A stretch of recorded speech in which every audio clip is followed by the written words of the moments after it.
젊어 보이는 사진을 쓰려고 우리 보좌진들이 노력을 했는데 그래 보이는 노력하는 것도 저는 중요하다고 생각합니다. 우리 정영철 위원장님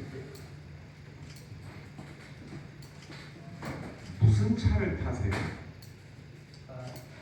가솔린 차예요? 가솔린 차입니다. 왜 전기차를 안 타세요? 전기차 타고 싶지 않은 차 바꾼 지 얼마 안 돼가지고. 그 바꿀 때 전기차로 바꿔도 될 시점에 바꾼 거 아니에요? 전기차를 타시는 거예요. 오, 맞네, 요리사. 제 생각에는 이제 전기차가 꼭 답은 아닌데 타보니까 다른 차로는 가솔린으로 다시 안 돌아갈 것 같아요. 최주 의원님 그렇죠? 근데 왜 전기차로 바꾸셨어요? 기름값 때문에. 아, 기름값 때문에. 확실히 더 경제적인 거죠. 나중에. 그렇죠. 그러니까 특히 도 의원님처럼 많이 돌아다니시는 분들은 확실히 차이가 있는 것 같고 운전을 하면서 그냥 죄책감이 덜 해요. 저는 옛날에 경유차도 탄 적이 있고 그때랑 비교하면 더더욱 그런데 정치인이라면 뭔가 바뀌는 거에 대한 두려움을 감내할 수 있는 자세가 좀 필요하지 않나. 국회에도 보면 전기차가 몇 대 없어요 아직. 왜냐하면 대부분의 분들은 본인이 운전을 하지 않으니까 국회의원들은 수행이 있죠. 도의원하고 달리. 그래서 별로 이렇게 인식이 없고 필요성도 자기가 운전하진 않으니까 제가 이제 운전을 해보니까 왜 불편함은 분명히 있는데 감수하지 못할 부분이 아니고 정치를 하는 사람이라면 특히 제주도에서 우리 도민들이 환경에 또 그리고 에너지 정치에 관심이 많은 데라면 그래도 보여주기 위해서라도 전기차를 타는 노력이 필요하지 않나. 국민의힘과 달리 민주당은 친환경 정책을 표방한다면 한 분 한 분이 상징적으로 그런 노력을 하는 게 좋지 않나라는 생각이 들고요. 다음 차는 전기차로 바꿔 타세요. 아니면 한 대 더 사든지 잘 살면 한 대 더 타든지. 제가 이렇게 강의를 준비를 하면서 여러분들이 다 아는 내용일 수도 있는데 제 의견을 그냥 한번 전달한다라는 차원으로 좀 봐주시면 좋을 것 같고요. 이탄희 전 의원님이나 모경정 의원님이 하시는 얘기를 제가 듣지를 못해서 중복되는 부분도 있을 텐데 그만큼 중복된 얘기는 중요한 얘기일 수도 있으니까 한번 들어봐 주시면 좋겠습니다. 첫 페이지에서 한 두 가지를 생각을 해봤어요. 하나는 청년이 정치에 나서야 되는 이유하고 두 번째 민주당 입장에서 청년이 중요한 이유 그 두 가지를 한번 생각을 해봤는데요.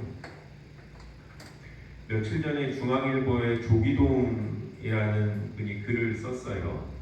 민주당이 청년의 지지를 잃어가고 있다라는 얘기를 썼어요. 이 조기동이라는 분은 표 많은 세대만 챙기나 2030의 박탈감 이런 주제를 썼어요. 이 친구가 월간조선 출신이기는 한데 제가 봤을 때 이탈리아로 가는 길을 포함해서 상당히 우리 민주당이 봤을 때 인사이트가 있는 글들을 좀 많이 쓰는 분이거든요.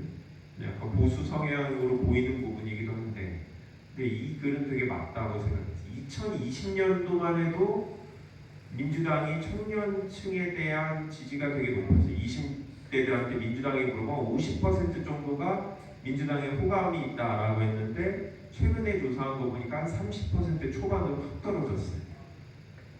가장 20대, 70대보다도 오히려 더 지지가 낮아요. 민주당에 대한 호감도가. 이유가 뭘까? 기성 정치 세대들이 다 다 그냥 이제 노령층, 중장년층만 챙기고 있고 민주당도 다르지 않다라는 이제 불만이 있는 거고, 민주당이 지금 대한민국에서 가장 힘 있는 집단이죠. 동의하지 않는 분이 있지만 제가 국회에서 활동을 하면서 우리가 검찰에 대한 비판도 하고 법원에 대한 문제도 제기를 하지만 우리가 국회에서 부르면 이분이 안 나올 수가 없어요. 왜냐면 안 나오면 형사처벌 대상인데 정권도 우리가 가졌고 국회에서 다수당이고 우리가 원하는 대로 100% 다는 안 돼요. 그게 뭐 헌법 개정 같은 경우도 3분의 2가 동의해야 되는 부분도 있고 또 민주당이 원하지만 그거는 법이 바뀌지 않으면 할 수가 없는데 차마 우리가 법을 바꾸기 민망해서 그런 부분도 있고 그래서 우리가 여당이 됐다고 우리가 원하는 대로 모든 것을 다 할 수는 없지만 냉정하게 국민의힘 의원들이 무력감을 느끼고 자기가 국회의원으로서 뭘 할 수 있나 자괴감을 느낄 정도의 상황이에요. 우리가 동의하지 않으면 그분들은 법 하나가 지키지 못하는 상황이고 검찰이나 뭐 대법원장도 우리가 문제 제기를 하고 그렇고 문제가 있으면 탄핵시킬 수 있죠. 그런데 그거는 뭐 정무적으로 아니면 법적으로 탄핵 사유가 아니라서 안 하고 있는데 국회로 부르면 오잖아요. 관행상 안 왔었지만 법적으로는 안 올 수 없으니까 우리가 부르면 오잖아요. 우리가 힘 있다고 좋아하는 게 아니라 청년층은 최소한 대한민국의 최고 권력자는 민주당이라고 생각한다는 거죠. 그러면 본인들이 갖고 있는 불만을 해결 못하는 민주당의 비호감도가 높아지는 거예요. 왜냐하면 국민의힘은 힘이 없는 정당이니까 지금은 최소한 앞으로 5년은 민주당이 그 불만을 다 가져가야 된다. 그럼 여러분들은 알잖아요. 왜 청년들이 불만을 갖느냐. 최근 몇 년간 코로나부터 시작해서 자산이 되게 많이 올라갔어요. 돈이 풀렸으니까. 근데 그거에 대한 수혜는 40대 이상들이 다 가져갔어요.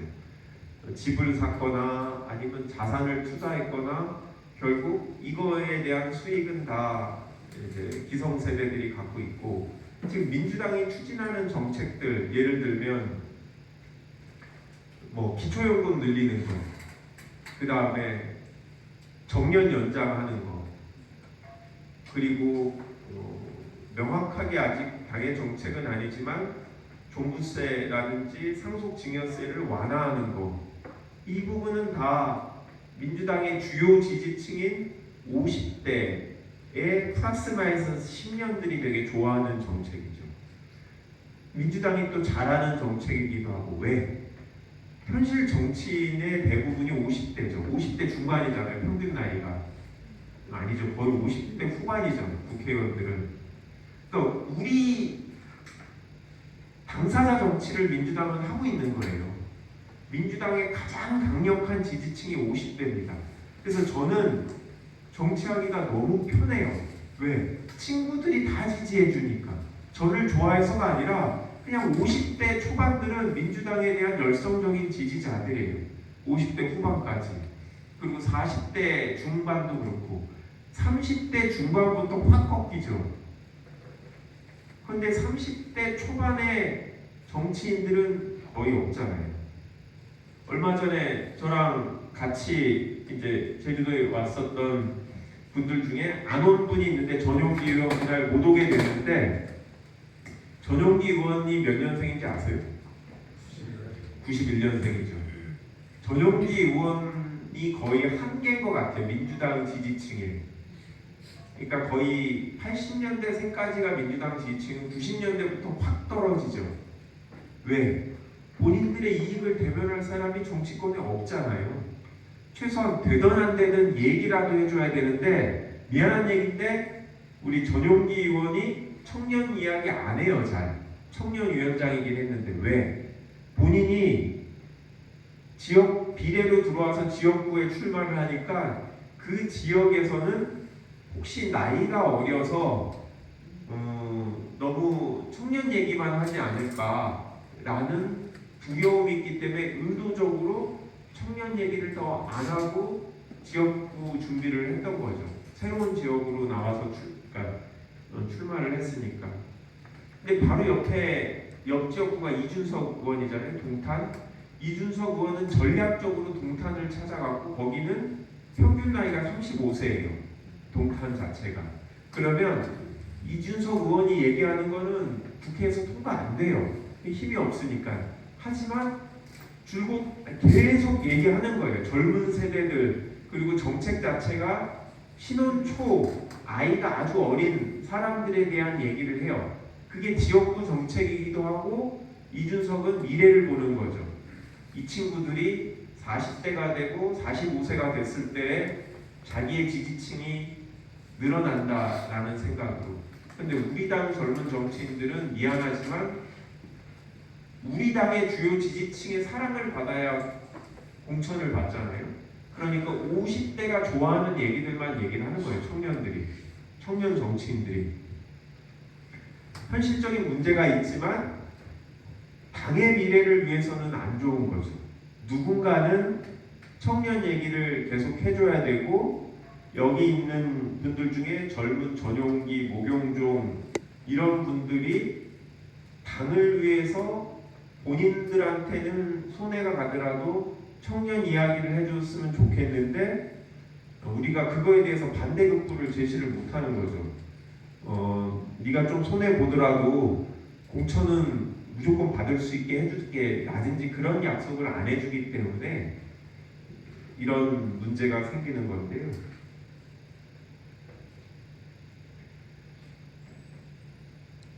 어저께 제가 이재명 대통령의 공약들을 쭉 설명을 했는데 가장 눈에 띄는 거는 이제 주가지수 5천이고 산업 정책은 딱 한 가지입니다.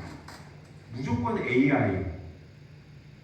모든 공약에 다 AI. 얼마 전에 도지사님이 제 방에 와서 그 제주도 예산을 증액해달라고 하면서 이런 아이템들을 가져와서 좀 특이한 게 하나 있어서 물어봤어요. AI를 이용한 여행자 여행 편익 증대 그러더라고요. 이건 무슨 사업입니까? 그랬더니 사실은 여행자들 가방 보관소라는 거예요. 근데 왜 AI를 넣습니까?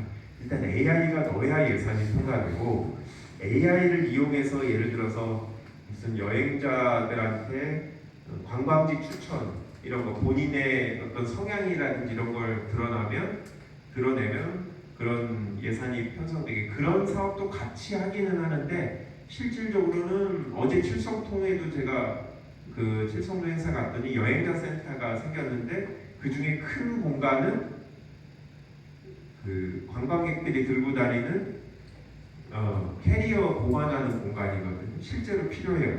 그런데 문제는 AI를 갖다 붙여야 되는 거예요. 좀 약간 웃픈 얘기인데 근데 실제로 AI가 그만큼 중요한데 문제는 50대 이상 60대 사람들한테 AI가 뭐냐라고 물어보면 그냥 챗GPT 정도에서 벗어나지를 못하는 거예요. 저도 50대지만 그런데 이런 AI에 대한 인식 자체는 분명히 훨씬 더 IT나 모바일 이런 데 익숙한 20대, 30대들이 갖고 있는 관념과 50대 이상의 주 정치인들하고는 다를 거 아니에요. 그럼 시대가 변하잖아요. 근데 이제 그런 분들이 들어와야 실제로 당에도 도움이 되는 거죠.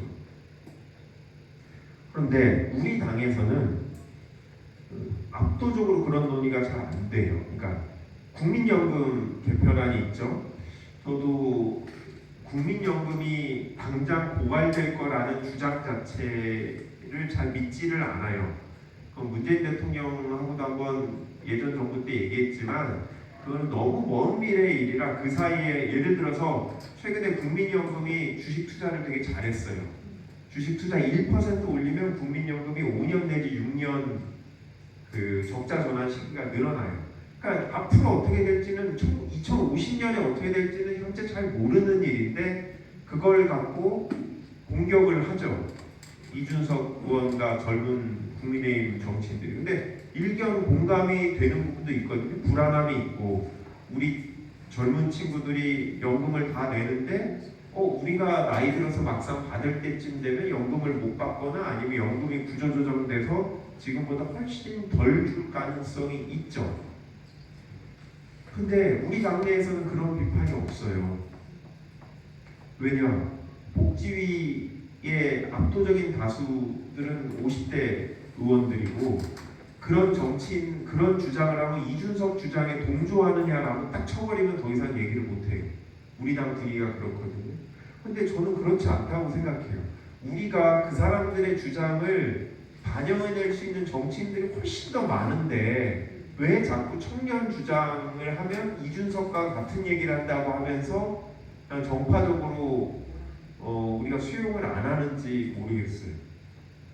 제가 좀 국민연금 개편안에 기권을 했거든요. 반대를 하려고 하다가 그래도 당의 그 주류들이 우리 박주민 의원이 보건복지위원장으로 통과해달라고 얘기를 하는데 내가 잘 모르고 반대하는 거 아니냐 싶어서 기권을 했는데 국민들은 저보다 더 젊은 청년들은 누가 그거를 다 찾아보겠어요. 그냥 뉴스에 나온 아니면 본인이 딱 직관적으로 듣는 얘기를 갖고 들어보면 미래에 대한 불안감이 있잖아요.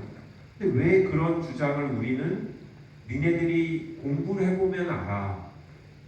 알고 보면 그렇지 않아라고 가르치려만 들은가.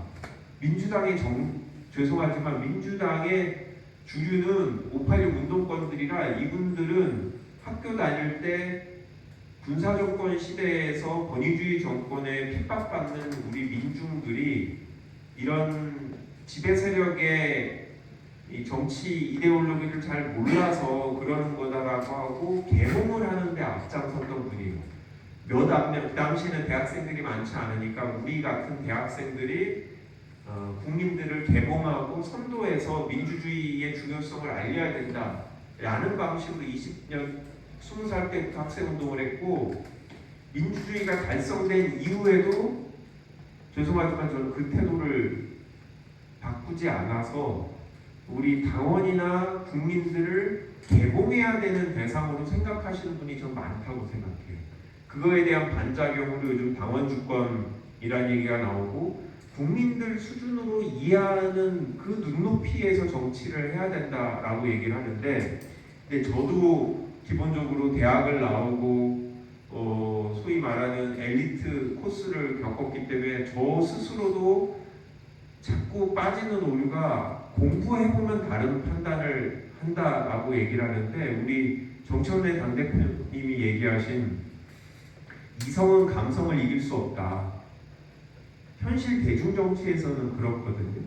그러니까 여러 청년분들을 대상으로 할 때 청년 정치인들도 이 50대, 60대가 이성에 따라서 어떻게든 시간을 갖고 국민들을 설득하면 돼라는 이 방식도 있지만 국민들이 쉽게 알아들을 수 있는 쇼츠나 릴스를 통해서 감성적으로 접근해내는 능력을 보여주는 정치인이 우리 당에도 필요하다고 생각해요.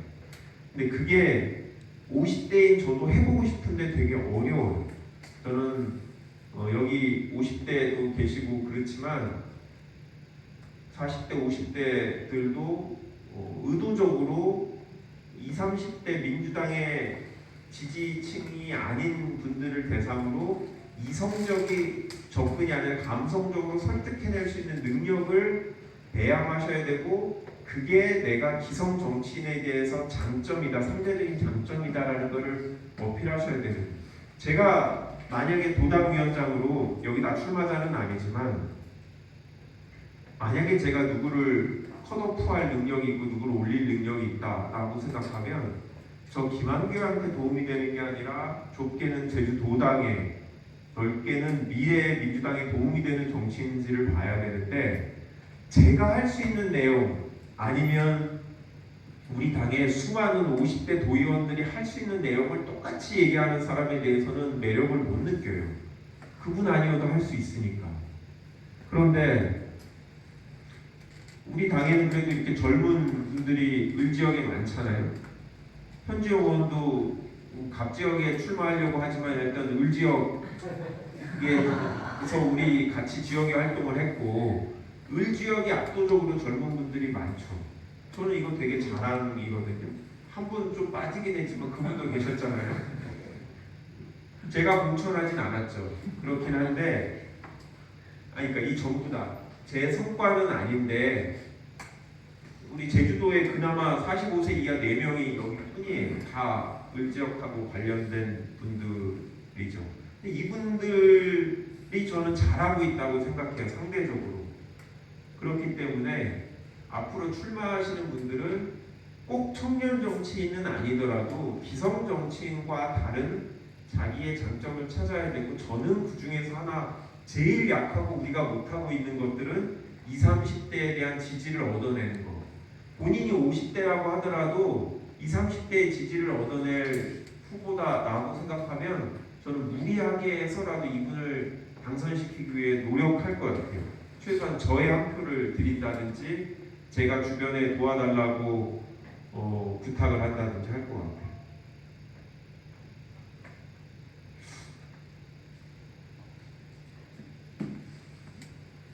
제가 이 얘기부터 하면 이 맘다니라고 하는 분이 있어요. 뉴욕 시장에 당선된 분이죠. 내년 1월 1일부터 임기인데 제가 7월 달에 칼럼을 썼었어요.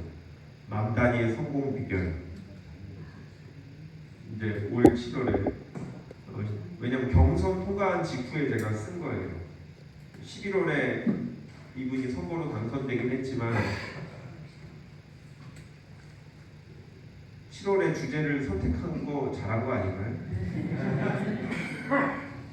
근데 이 맘다니에 대해서 얘기를 제가 이분들하고 같이 모였을 때 했는데, 제주도에 왔을 때 잘 모르더라고요.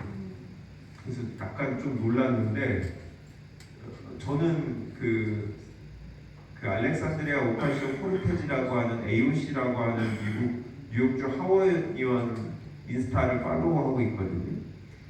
그러다 보니까 이분이 작년 초부터 올 초부터 계속 그분 인스타 릴스 같은 데 나와서 누군지 되게 관심이 있었던 거예요.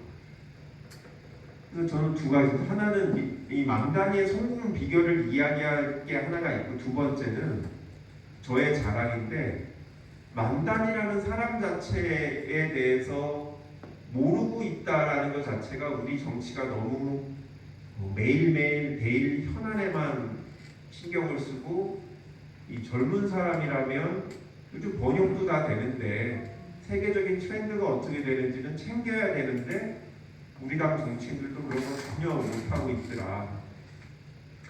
맘다니는 91년생, 전용기랑 동일하죠. 전용기보다는 늙어 보이긴 하는데 동갑입니다. 이분이 2018년에 미국 시민이 됐어요. 그리고 2020년에 뉴욕주 하원의원이 됐고, 그리고 나서 20년, 22년, 24년 3선이 되고, 되자마자 하원의원이 2년이잖아요, 임기. 이 시장에 출마를 했죠. 아니, 엄청나게 그 짧은 기간이잖아요. 이분 게다가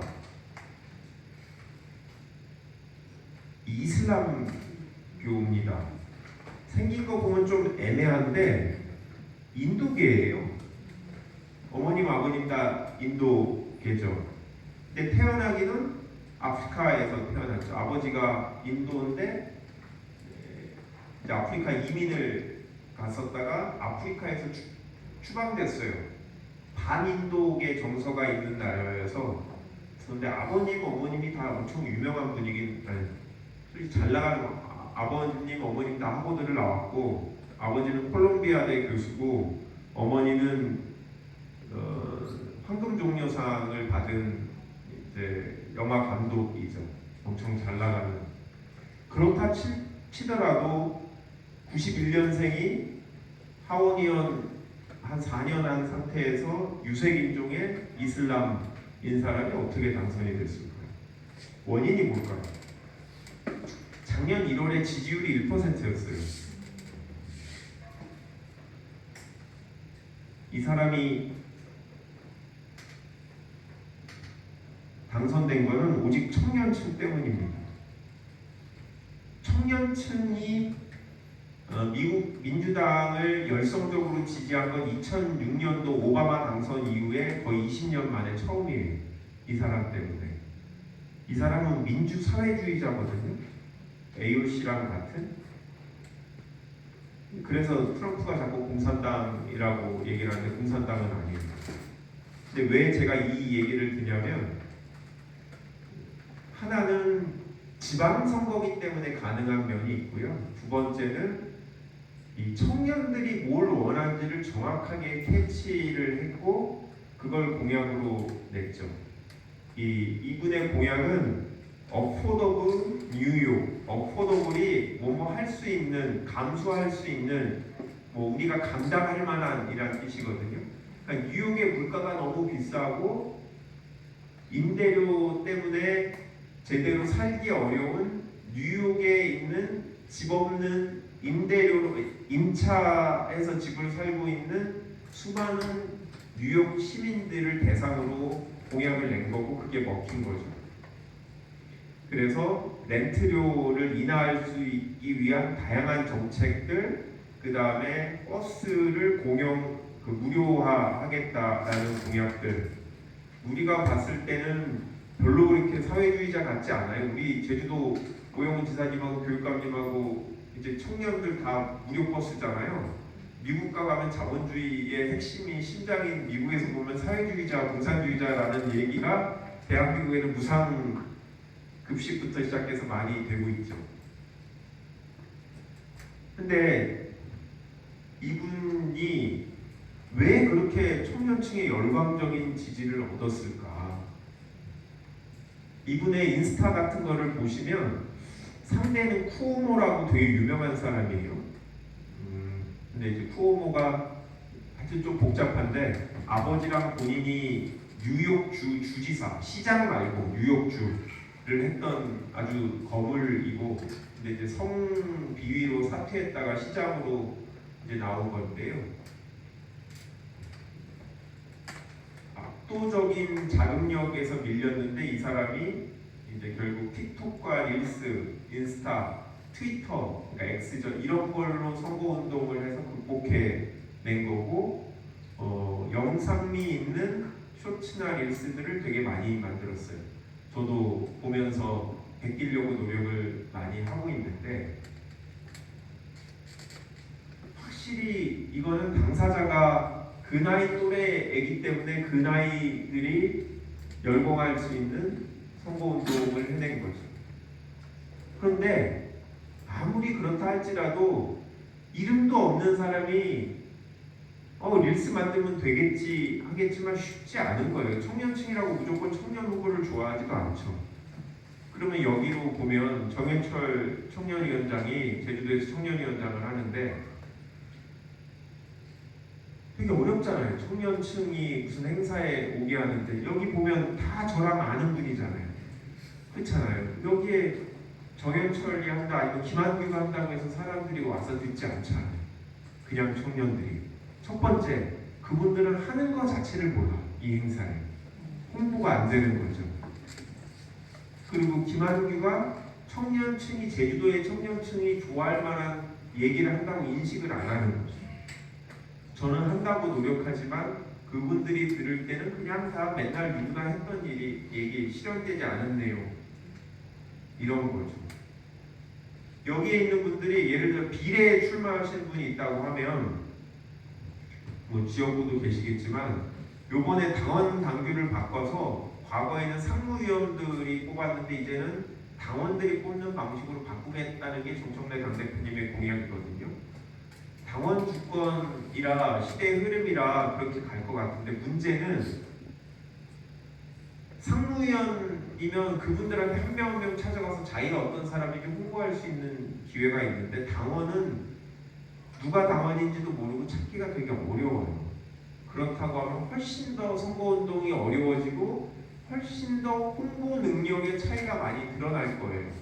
그러면 우리 제주도에도 보면 머레나맨 같은 사람의 유튜브나 이런 거 인스타 많이 보시잖아요. 초반에 되게 구독자 수가 적었는데 뭔가 독창적인 또 실제로 기술적인 면에서 뛰어난 이런 인스타를 하니까 저도 재미있게 보는데 그런 사람이 나타날 수 있는 무대가 지방선거의 무대라고 생각하고 그런 것들을 해야지만 본인도 좋고 그 다음에 민주당 자체도 보면 아, 저 사람이 결국은 우리 당에 도움이 됐고 결국은 저 감각이면 도의원이 아니라 언젠가는 국회의원, 도지사 이런 걸 할 사람이다라는 게 구분이 되겠죠. 저는 정치는 약간 떡잎부터 다르다라고 생각해요. 사람들이 갑자기 3선 국회의원이 돼갖고 평소에 인지도 없던 사람이 전국적인 스타가 되는 일은 드물다고 생각하고 결국은 처음부터 그분의 행보에 따라서 바뀌지 않을 거라고 생각하는데 도의원들도 저는 초반에 초선이 되실 때 어떤 감각을 보여주는지가 되게 중요하다라고 생각하고요.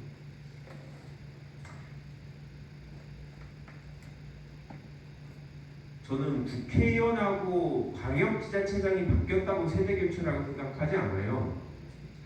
우리 앞에 우리 국회의원들이 상대적으로 인지도가 있는 사람들이 움직여서 붐을 조성하려고 하지만 지방선거에 출마하는 대부분은 기초의원, 광역의원 출마자들입니다.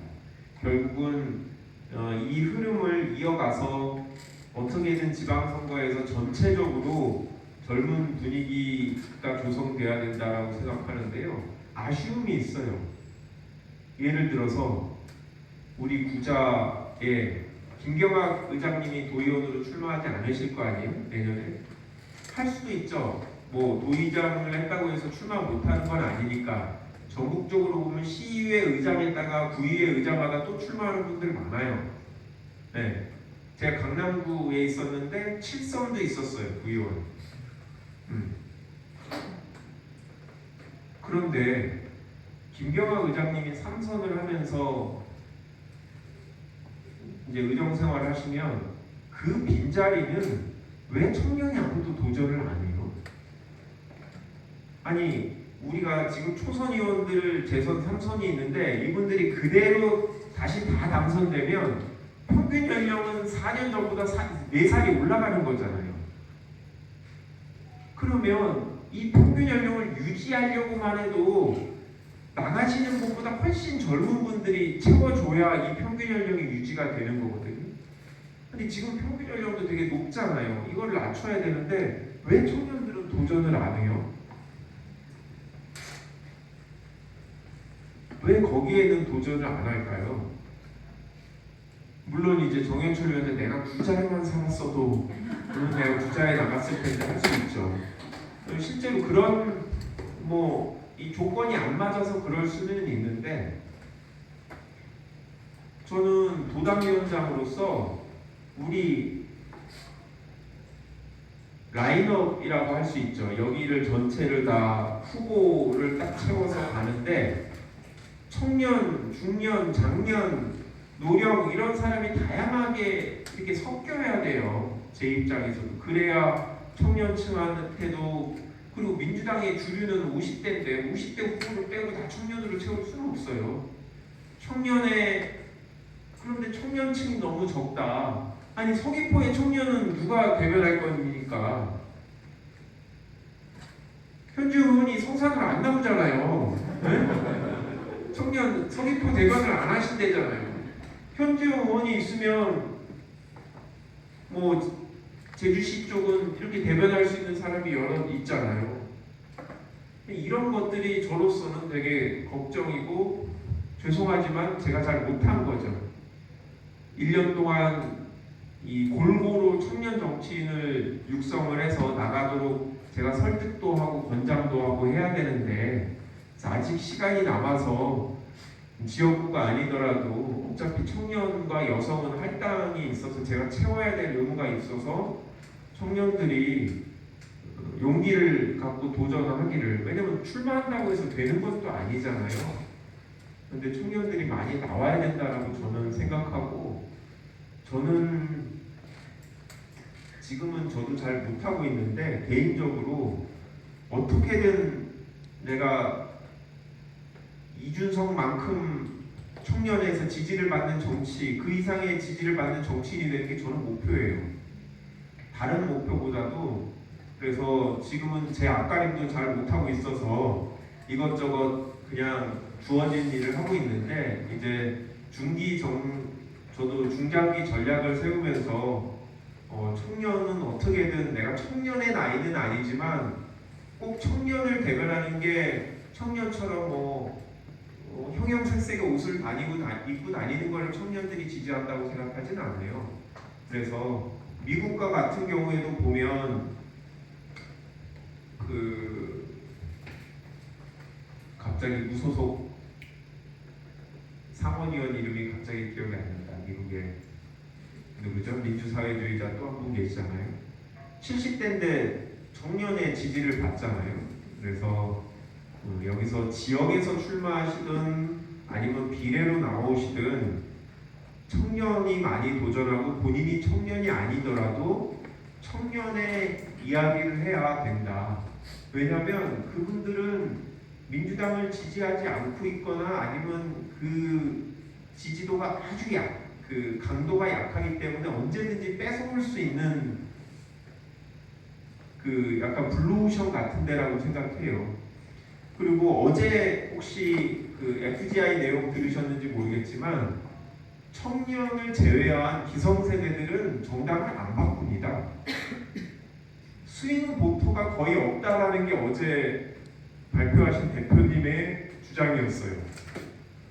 스윙 보토가 있는 게 아니라 민주당에 대한 충성도가 낮은 지지층, 국민의힘에 대한 충성도가 낮은 지지층이 있고, 이분들이 그때그때 상황에 따라서 투표를 많이 하러 가냐 안 하러 가냐의 문제지, 이분들이 실제로 내가 국민의힘을 지지했다가 민주당을 지지했다가 이런 진정한 의미의 스윙 보토들은 그리 많지 않다.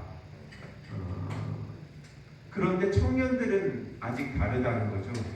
그 이념 정치를 하지 않고 이슈나 현안 그리고 정책에 따라서 실제로 아직은 움직이는 게 20대, 30대 초반이기 때문에 이분들을 우리 당의 기성 지지층처럼 특정 정당을 결국 30대가 40대가 되고 20대가 30대가 되고 그런 성향으로 바뀔 수밖에 없어서, 그 전에 우리가 이분들의 목소리를 듣고 이분들이 원하는 것을 구현해내고 이분들이 원하는 정치를 해갖고 우리가 얘기하는 이 100년을 민주당이 집권하기 위해서는 결국 그분들의 지지를 얻어야 됩니다. 저는 정치를 어떻게 할지 모르겠지만 일단 제가 5년을 더 한다고 치면 5년 후에는 지금 10대가 투표권을 갖고 20대, 30대가 5년씩 더 뒤로 가는 거잖아요. 그럼 그때도 우리가 민주당이 소선거구제에서 이런 지지를 계속 유지할 수 있느냐? 전국적으로 보면 국민의힘과 민주당의 지지율이 큰 차이 안 나요. 우리 소선거구제 다수대표자 때문에 우리 민주당이 국회의원 선거에서 압도적으로 이기는 거지, 만약에 5%만 저쪽에다가 주고 시작한다 그러면 우리가 못 이깁니다. 그런 지역이 태반이에요. 저 2022년에 당선될 때 4몇% 차로 당선됐거든요. 지난번에 작년에는 판이 좋아서 차이가 많이 난 거고,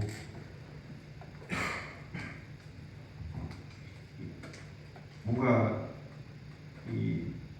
뭐라고 구박하는 건 아닌데 정현철 비서관은 가솔린차 탄다고 할 때부터 지금 의기소침해져갖고 지금 말을 못하고 있는데, 이날 우리들이 한 얘기를 몇 개 이렇게 보면 이제 제가 한 얘기 말고 김용민 의원은 젊음은 나이가 아니라 다른 의견을 받아들이는 능력, 실제로 정치를 보면 진짜 공감을 하고요. 모병종 의원이 한 얘기, 공천은 공로패가 아니라 앞으로 무엇을 할 수 있는가를 기준으로 해야, 좀 어려운 일견 맞는 내용인데 좀 고민이 되는 게 있어요. 당의 활동을 전혀 안 하던 사람이 앞으로 잘하겠다라고 해서 무조건 우리 당에서 공천을 줘야 되느냐? 대선 때 한 번도 아니면 지방선거 총선 때 이제까지 민주당을 위해서 아무 활동을 안 하다가 이제 나타나서 출마하겠다고 하는 걸 우리가 미래 비전만 보고 뽑아야 되느냐? 그 미래 비전의 진정성을 어떻게 믿을 수 있나? 이런 고민은 있어요. 하지만 민주당에서 20년, 30년 당원 활동을 했다고 해서 2, 3년 당원 활동을 한 청년 후보자보다 더 우리가 우선 배려를 해서 공천을 줘야 되나? 그거는 아니다라는 거죠. 실제로는 도의원은 앞으로 4년을 어떻게 할지가 중요하기 때문에 과거에 민주당에서 얼마나 오래 활동을 했던 것보다는 앞으로 4년을 어떻게 하겠다라는 게 중요하고, 어제 제가 얘기해 드린 게 있잖아요. 무슨 정치를 할 거냐라고 물어봤을 때 크게 두 가지가 반드시 필요한 거죠. 하나는 당장 4년이니까 앞으로 이재명 정부의 국정 운영 과제 중에 나는 이 중에 어떤 것들에 특히 관심이 있고 내가 이런 면에서 지방의원이지만 기여할 수 있는 부분이 있다. 특히 제주도에서는 이런 면에서 내가 관여할 수 있다라는 게 하나가 있어야 되고, 두 번째는 제주도 도의원이니까 현행 제주도의 어떤 문제, 예를 들어 청년이 외부로 유출되는 거라든지 산업구조의 문제라든지 뭐 환경 문제라든지 에너지의 문제라든지, 예를 들어서 우리 제주도가 뭐 청정 도시로 가고 2035년 탄소 중립을 하겠다고 하는데 올해 삼양동에 LPG 공장이 새로 하나 게 들어옵니다. 아니 LNG 발전소가. 그다음 내년에 또 하나가 들어옵니다. 이거를 막겠다. 예를 들면 막을 수 있는지는 별개로 하더라도 들으면 안 맞잖아요. 이게 2050년에 수소로 혼소를 하겠다. 섞어서 발전을 2050년에 하겠다고 해요. 아니 그럼 2035년에 탄소 중립을 제주도에서 하겠다는데 그 도청에서 허가해 준 거거든요. 안 맞잖아요. 물론 탄소 중립이라는 게 탄소 배출을 하나도 안 하겠다는 건 아니고, 탄소를 일정 부분 배출하더라도 또 탄소로 세이브하는 게, 탄소 세이브 점수라는 게 있어요. 탄소 배출을 저감시키는, 예를 들어서 울창한 숲이 있으면 그 탄소를 어느 정도 흡수할 수 있으니까 제주도 전체로 보면 탄소를 추가적으로 배출해내지 않으면 되기 때문에. 그리고 사실 LNG 발전소가 있지만 기존의 제주도에는 등유 발전소 이런 것들이 있었거든요. 그것보다는 나은 게 맞죠. 그러면 예를 드는 거예요. 그러니까 그런 부분에 제주도의 어떤 정책 관련해서는 자기가 어떻게 하겠다. 김한규 의원 내지는 제주도의 국회의원들이 이런 거는 전혀 안 챙기다. 제주도 국회의원들은 국회에서 맨날 행안위원, 농해수위 플러스 하나를 하잖아요. 그러니까 안 하는 위원회가 항상 있어요. 교육위원회도 안 하고 있죠. 과방위도 안 하고 있죠. 문체위도 안 하고 있죠. 전통적으로. 왜냐면 국회의원 셋밖에 없으니까. 그러면 부족한 부분들을 지역에서는 내가 이런 전문성을 갖고 있어서 국회의원들이 부족한 부분을 도의회 차원에서 챙기겠다. 그래서 나는 비교의가 있다. 문화예술에는 이런 면이 있다. 김한규 의원 보니까 예술적 소양이 하나도 없고 어디 음악회나 이런 데서 한 번도 본 적이 없는데 내가 그쪽은 꽉 잡고 있다라는, 뭔가 그런 식의 두 가지 층위에서 자기의 비교 우위를 보여줘야 된다 라는 얘기죠. 근데 기존에는 우리가 누구의 보좌진 출신이다, 누구랑 가깝다, 이런 걸로 선출이 되는 거 아니냐라는 오해를 많이 하셔서 그런 점수를 많이 따려고 하는데, 물론 저도 인간이다 보니까 저랑 같이 국회에서 일한 정현철 비서관한테 애정이 있어요. 실제로 저를 위해서 되게 많이 도와줬고, 정현철 비서관이 됐으면 좋겠다라는 바람은 개인적으로 가질 수 있지만, 그렇다고 해서 정현철 비서관한테 유리하게 공천을 만들거나 그럴 생각은 없습니다. 되게 정현철 비서관은 내가 그렇게 봉사했는데 완전 입 딱 씻고 그러면 되겠냐라고 하지만, 저는 정현철 비서관이 저랑 같이 하면서 도의원이 될 수 있는 자질과 경험을 쌓아나갔다라고 생각하고, 그걸로도 충분히 자기 앞에 어려운 일을 헤쳐나갈 수 있을 거라는 믿음이 있습니다. 그리고 미안하지만 그렇게 했는데 안 되면 죄송하지만 안 되는 거예요. 네.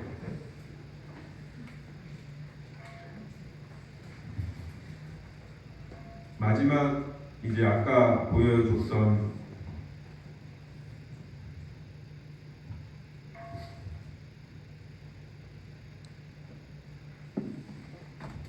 저는 공관위원들이 컷오프를 일정 부분 시킬 수 있게 당대표님도 기회를 주신다고 했고 도저히 우리 당의 정서에 안 맞거나 사회적 무리를 일으키는 거나 이분이 되는 게 당에 하등 도움이 안 되면 이 부분은 제가 책임지고 그 부분은 컷오프를 해서 중앙당에 의견을 넣어서 관철을 시키려고 할 거고 물론 최고위원회에서 다시 논의를 하니까 우리 도당 차원에서 결론이 바뀌겠지만 저는 여하튼 제 기준은 무조건 4년 동안 우리 도당을 욕먹이지 않고 민주당의 수치가 되는 사람이어서는 안 되고 기존의 도의원들과 기존 국회의원들, 도지사가 갖고 있지 못한 능력을 갖고 있으면 무조건 이 사람은 어떻게든 당선되게 시키려고 노력을 할 거고요. 그리고 청년이 아닌 분께는 죄송하지만 이분들을 다 당선시킨다는 건 아니에요. 그럼 김기환은 몇 번 계속되게 그건 아니지만 저는 이분을 포함한 청년들이 최대한 많이 도의회에 잔류하고 새롭게 진입할 수 있도록 노력을 할 거고요. 그거는 이제 제가 나름의 선거 컨셉으로 내년 지방선거 기획을 하면서 노력을 할 거고요. 그렇지만 청년위원이라고 하더라도 다른 청년한테 또 대체될 수도 있는 거고 나보다 더 훌륭한 청년이 있으면 청년이라고 해도 자리를 물려주는 게 맞다라고 생각을 하고요. 저는 아까 말씀드린 국회의원 이 사람들이 제주에서 시작을 해갖고 앞으로 내년 3월 전까지 전국을 돌아다니면서 이런 행사를 하려고 해요. 결국은 광역 지자체장에 출마하려는 분들이 몇 분 계신데 그것만이 아니라 이 시장, 군수, 광역위원, 기초위원회에서도 이런 분위기가 바뀌어야 된다고 생각하는 게 왜 그러냐면 아까 제가 청년층의 지지를 받지 않으면 미래가 없다라고 얘기했더니 우리 지지자들이 그런 얘기 하시더라고요. 전혀 걱정하실 게 없다. 우리 오래 살 겁니다. 그리고 어차피 우리가 인구수가 훨씬 많습니다. 지금 20대랑 50대 그 사이에 사고로 돌아가신 분이 있어도 50대가 훨씬 많아요. 그러니까 이 민주당 우위의 구조가 안 바뀌는 거예요. 그러니까 민주당 의원들이 청년층 암홀랑이 되는 거예요. 그냥 잘 모르겠어. 해도 안 돼. 어차피 나는 이겨. 40대, 50대만 잡으면. 그러면 누군가가 힘있게 누군가가 신경 써주겠지. 나는 아니어도 돼라는 마음으로 정치를 하는 분이 많은 것 같고 지금 여의도에 소위 다음 선거에 돌입하려고 하는 분들 압도적으로 60년대생들이 많습니다. 586이 간자리 새로운 586이 다 메꿨잖아요. 이번 24대, 21대, 22대 국회의원들. 물론 정치적인 성향으로는 바뀌었기 때문에 그거는 의미일 수 있지만 나이대로만 보면 이거 좀 억울한데 나 김용민한테 되게 서운한데 김용민 의원님이 저를 소개해주면서 보기에는 좀 뭐라고 했지? 약간 싸가지 없어 보인다고 했나? 그래 보이지만 사실은 괜찮다라고 얘기했는데 죄송한데 제가 약간 인사를 잘 안 한다 얘기를 초선 의원들한테 많이 들었어요. 왜 그러냐? 초선 의원님들이 자기가 나보다 나이가 훨씬 많거든요. 그런데 제가 MBTI가 I라서 모르는 사람한테는 약간 쑥스러워서 인사하고 이렇게 가는 경우들이 많아요. 그러면 안 되는데 왜냐면 그분들은 나한테 표주는 사람이 아니잖아. 사실 국회의원들이 제가 원내대표 나갈 게 아니고. 그런데 그냥 무슨 얘기냐면 실제로 초선 의원들이 나이가 되게 많으세요. 우리 문대림 위원님도 초선인데 저보다 훨씬 많잖아요. 우리 현재 의원님 그렇잖아요. 근데 문대림 위원님 엄청 깍듯하게 모셔요. 유성건 의원님도 문대림 위원님 깍듯하게 모셔요. 삼선인데도 우리 모이면 저 공식 석상에서는 뭘 하지만 유성건 의원님은 자꾸 잘생긴 순으로 자기가 먼저 인사한다고 하는데 문대림 의원은 그거 자체에도 동의를 안 하시고 일단 우리끼리 모이면 나이 순서대로 하거든요. 형님 하면서. 근데 실제로 걱정은 그래요. 2028년에도 그럴 것 같아서. 아닐 것 같죠. 절대 안 그래요. 지금 시장이나 광역의원 했던 분들이 이제는 국회의원에 가장 많이 도전하는 분들이거든요. 그런 분들이 나이들이 586들이 압도적으로 많아요. 홍준표 의원님이 제가 옛날에 진행하는 방송에 나와서 그런 적이 있었어요. 패널로.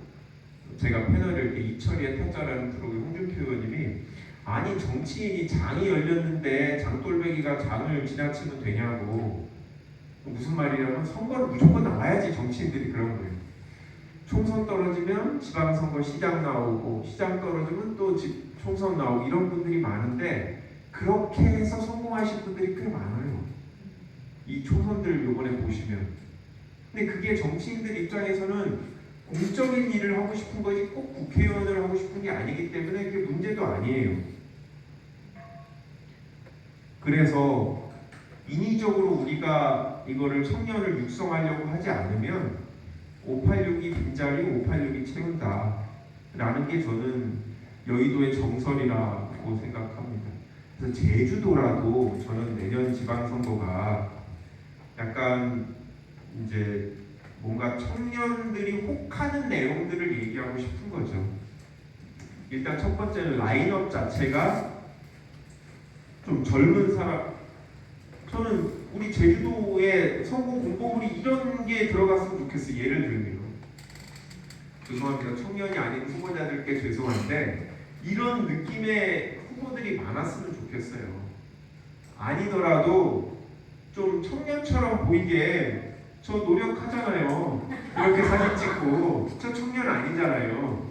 근데 모르시는 분도 있잖아요. 그런가 오해하시는 분도 있고 그렇게 우리가 노력을 하고 청년층의 표를 받게 하다못해 복장이나 발언이나 우리가 어디를 가는지나 아니 맨날 5일 시장하고 동문시장 간다고 청년표 얻냐고요. 아니잖아요.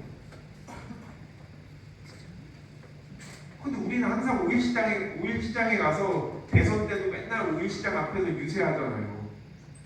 난 거기서 무슨 표를 얻었나 싶어요. 제가 도당위원장으로 그쪽 갖고 가서 했지만. 그래서 표를 얼마나 얻었는지 모르겠지만 정현철 위원장을 포함해서 우리 청년 당원들하고 제주 대학교 앞에서 그냥 하루 종일 그냥 인사를 하고 있었잖아요. 우리가. 표를 얼마나 얻었는지 모르겠지만 제주대 학생들이 보면 얘네들이 노력은 안 해. 우리가 중요하다고 생각은 하는구나. 그러면 와서 이 친구들이 우리 엄마가 좋아해요 라는 얘기라도 해줘요.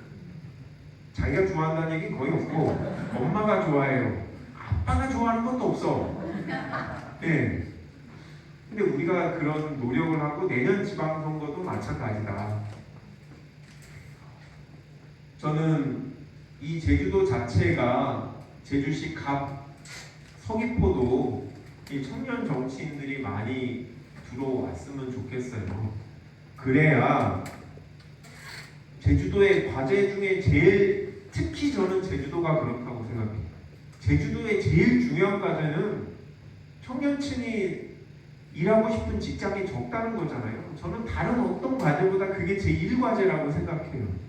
그래서 오영훈 지사님도 연봉 4천만 원 이상의 이 일자리들을 만들고 상장회사에 유치하겠다고 한 게 물론 달성하지 못한 부분도 있지만 방향은 틀리지 않다고 생각해요. 무조건 청년들이 원하는 건데 그런데 저는 이런 얘기도 되게 추상적이라고 생각해요. 여기에 구체성을 띄워주는 공약들을 만들어 주셨으면 좋겠어요.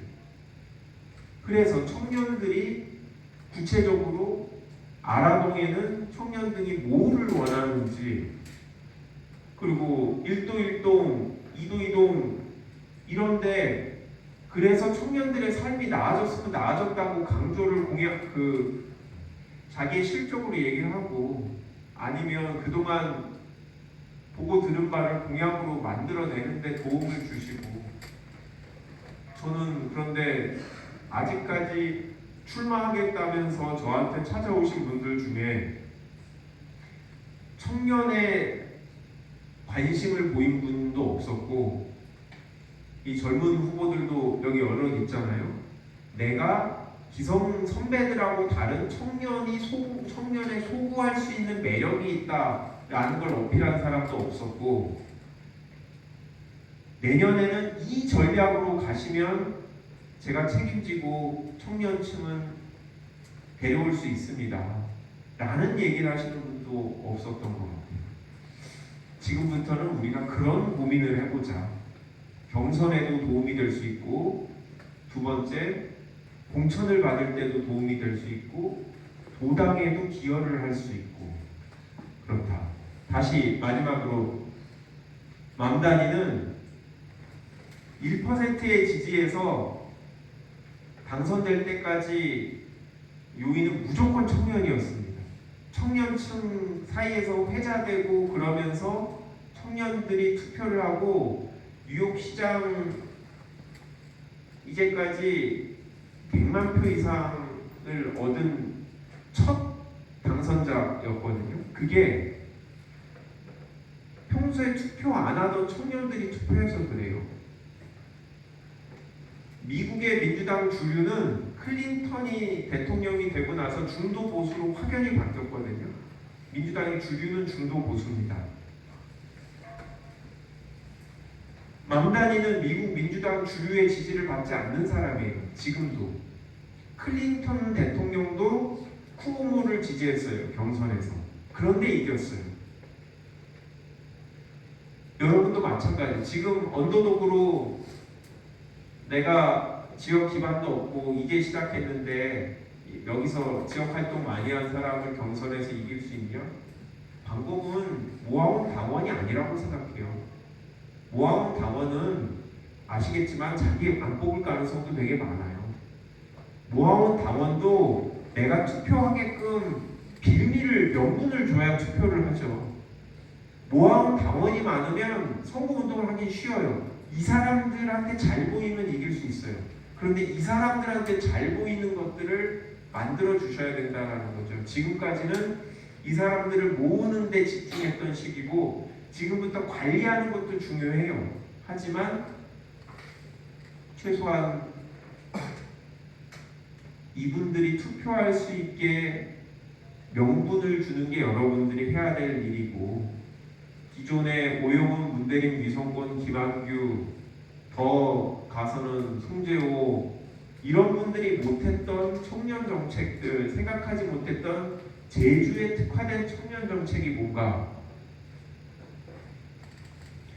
제가 봤을 때 이 모래남맥만 열심히 봐도 거기에 일반 오영고등학교를 나온 30대 맞죠? 그 친구 이런 사람이 하는 얘기들을 들어보면 답이 있을 거라고 생각해요. 저는 보면서 이렇구나라고 느끼는 순간들이 있었어요. 근데 문제는 그러고 나서 잊어버려서 그렇지 제가 절실하지 않은 거죠. 저도 그것도 반성해야 되는데 여러분은 출마할 분은 절실하잖아요. 그러면 진짜로 인지도를 올리려면 이 모래남매하고 친하면 어떻게 가서 단역으로라도 출연을 하든지 자기 인스타에 사진하고 한 장 찍든지 그런 노력을 하고 젊은 사람들이 좋아하는 행보를 해야죠. 50대가 좋아하는 정치는 되게 쉬워요. 어제 제가 안 좋은 선거운동이라고 얘기했지만 내가 김용민 의원처럼 얘기를 하면 이 50대 당원들은 좋아해요. 검찰개혁을 하겠다. 사법개혁을 하겠다. 실제로 우리 당원들이 제일 좋아하는 것을 잘 아는 게 김용민 의원이고 김용민 의원은 커뮤니티를 엄청나게 열심히 열독을 하고 이 사람들이 원하는 목소리를 구현해내기 위해서 되게 예민하게 움직이는 사람이거든요. 그냥 자기가 좋아서 하는 내용이 아니에요. 발언 하나 하고 나서 반응을 되게 보고 피드백을 보고 더 좋아하는 얘기를 하고 그렇게 노력을 해요. 우리가 대중민주주의 체제에서는 그런 게 필요하죠. 그런데 20대, 30대는 아니다.